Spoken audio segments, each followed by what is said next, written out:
Revelation chapter 22, verse 8 and 9, NLT version. So John is one of Jesus' disciples. John walked with Jesus for 3.5 years, knows Jesus very well. He saw Jesus die. They witnessed Jesus alive, risen from the dead. And now he's in an island as a prisoner. Historians tell us that John was actually dipped in boiling oil. So he's probably all burnt up and deformed, but yet here he is writing the book of Revelation that he saw that Jesus appears to him and gives him a vision, and he's writing this book. Chapter 1 says that blessed is he who reads the book of this prophecy. And so John knows Jesus very, very well.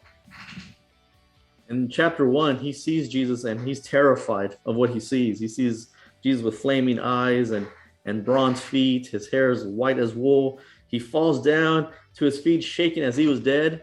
And Jesus puts his hand on his shoulder and tells him it's okay. You know, he recognizes the voice of Jesus. But now the last chapter here, chapter 22, Jesus talks, and then all of a sudden he sees an angel.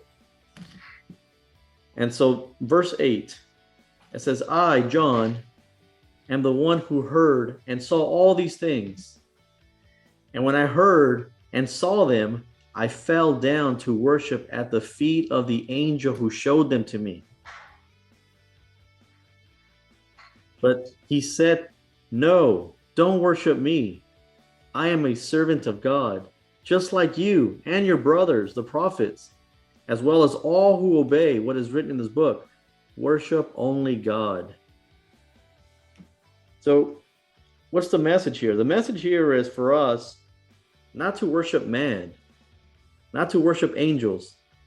We are called to worship God. We're called to worship Jesus alone. And we may think, well, we don't worship man. Well, some people highly esteem man. Mm-hmm. You know, it's so easy for people to follow man. If you don't believe me, just go back to the 1970s. Was it Jim Jones? You don't think these people worship Jim Jones?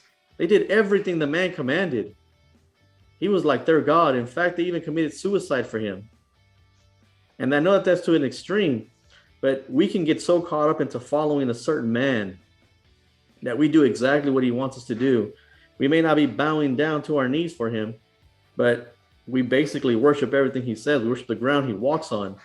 And here Jesus is telling, the Bible is clearly telling us not to worship anyone but God alone.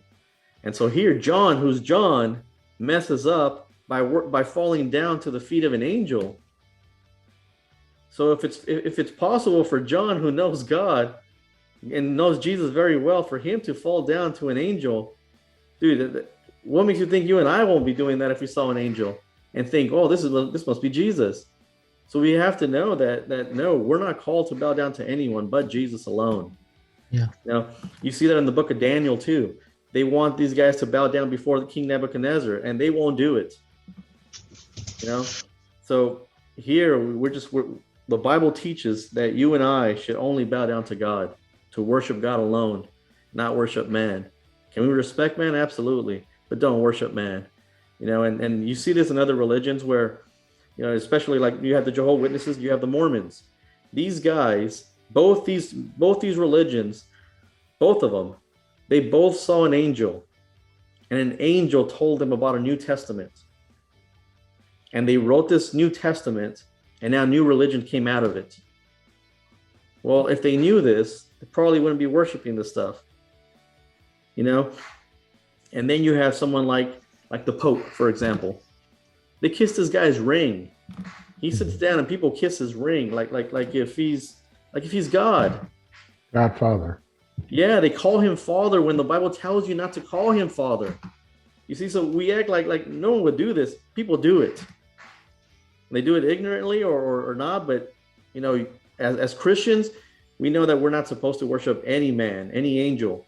We're only supposed to worship God and God alone. He does it at chapter 19 on verse 10 as well. Go ahead, read it. It says, then he said to me, right, blessed are those who are invited to the marriage supper of the Lamb. And he said, These are the true words of God. Then I fell at his feet who worship him, but he said to me, do not do that. I am a fellow servant of yours and your brethren who hold the testimony of Jesus. Worship God. For the testimony of Jesus is the spirit of prophecy. What chapter was that? 19. 19:10. Oh, there you have it. 2 times. 2 times. Well, John the Baptist said, I'm not even worthy to tie his Right. sandals. Right. But yeah, we do have idols. I mean, in today, I mean, look at the people who followed. Now, you follow Trump if you want to, but people that followed Trump, they actually, they did whatever he said to do, whether it made sense or not. And so we do that all the time. We worship. And actually, I remember in Catholic school, the priests were called, that was their title, Father so-and-so, Father so. That was their name. Mm-hmm. So they were called fathers. Creflo Dollar, his church, they called him Father. And so, yeah, and follow a man like that, and then, like I say, Jim Jones, stuff like that.